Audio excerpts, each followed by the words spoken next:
అందరికీ రోజు 7:30 పిఎంకి నేను ఒక షార్ట్ అనేది అప్లోడ్ చేస్తున్నాను. డైలీ నేను ఇంట్లో చేసుకునే వంటల్ని సాంగ్స్ యాడ్ చేసేసి ఛానల్ అలా ఆగిపోకూడదు, రోజు ఏదో వీడియో పెట్టాలనే ఉద్దేశంతో అలా పెట్టేస్తున్నాను.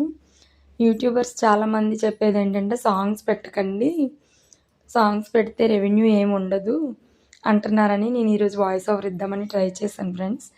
ఈ చిన్న షార్ట్కి నేను వాయిస్ ఓవర్ ఇవ్వడానికి అయితే గంట పట్టింది. నాలా అసలు ఎవరైనా పెడతారా? అదే నా డౌటు. నాలాంటి వాళ్ళు ఎవరైనా ఉన్నారేమో చేయండి. ఈ వీడియో అయితే మాత్రం గంట పట్టింది నాకు. నేను లాంగ్ వీడియో పెట్టాలంటే ఒక 10 మినిట్స్ 5 మినిట్స్ వీడియో పెట్టాలంటే నాకు రోజంతా పడుతుంది వాయిస్ ఓవర్ ఇవ్వడానికి. ఎలాగోలా ఇచ్చాను. వాయిస్ ఓవర్ ఎలా ఉందో చెప్పండి కామెంట్ రూపంలో. అలానే నా వీడియో నచ్చితే లైక్ చేయండి. ఫస్ట్ టైం ఎవరైనా చూస్తే సబ్స్క్రైబ్ చేసుకోండి. ఛానల్ని సపోర్ట్ చేయండి ఫ్రెండ్స్. Thank you.